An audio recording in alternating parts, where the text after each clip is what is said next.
Évangile de Marc, chapitre 13.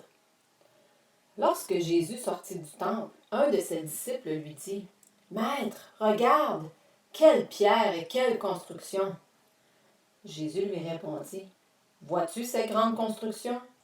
Il ne restera pas pierre sur pierre, tout sera détruit. » Puis il s'assit sur le mont des Oliviers en face du temple. Pierre, Jacques, Jean et André lui posèrent en privé cette question. « Dis-nous, quand cela arrivera-t-il et à quel signe reconnaîtra-t-on que tous ces événements vont s'accomplir? » Jésus se mit alors à leur dire, « Faites bien attention que personne ne vous égare. En effet, beaucoup viendront sous mon nom et diront, « C'est moi. » Et ils tromperont beaucoup de gens. Quand vous entendrez parler de guerre et de menaces de guerre, ne vous laissez pas effrayer, car il faut que ces choses arrivent. Cependant, ce ne sera pas encore la fin. Une nation se dressera contre une nation et un royaume contre un royaume.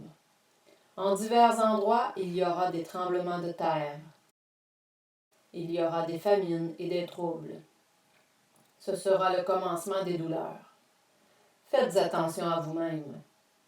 On vous livrera aux tribunaux et vous serez battus dans les synagogues.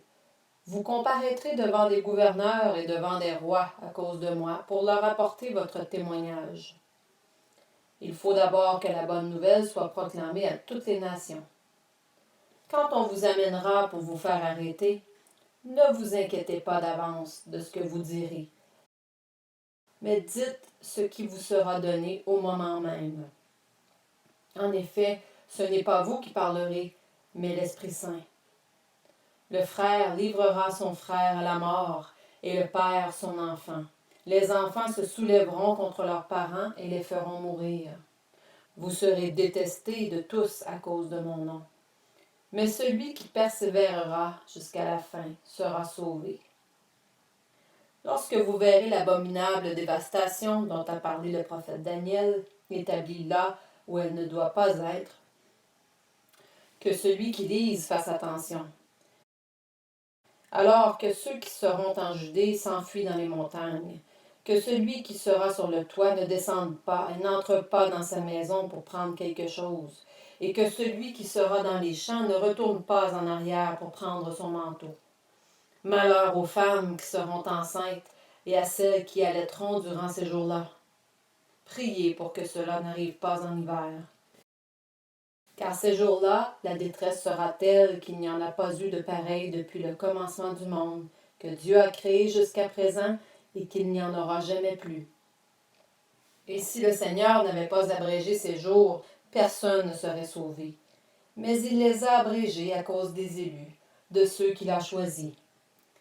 Si quelqu'un vous dit alors, « Le Messie est ici » ou « Il est là », ne le croyez pas, car de prétendus Messies et de prétendus prophètes surgiront. Ils feront des prodiges et des signes miraculeux pour tromper, si c'était possible même ceux qui ont été choisis.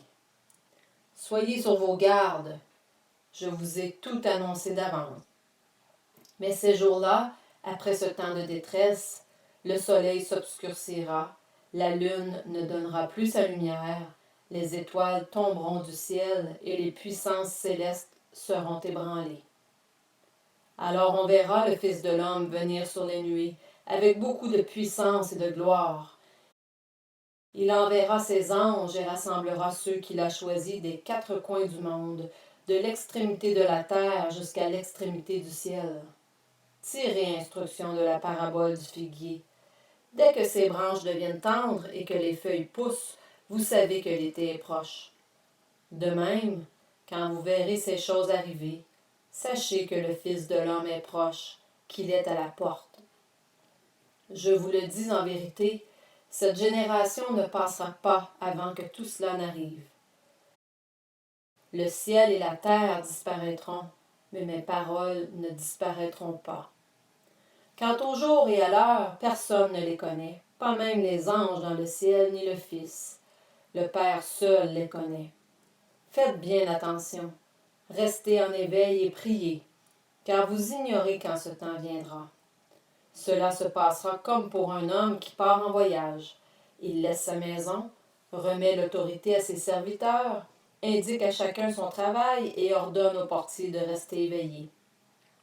Restez donc vigilants, car vous ne savez pas quand viendra le maître de la maison, le soir, ou au milieu de la nuit, ou au chant du coq, ou le matin. Qu'il ne vous trouve pas endormis quand il arrivera tout à coup. Ce que je vous dis, je le dis à tous. Restez vigilants.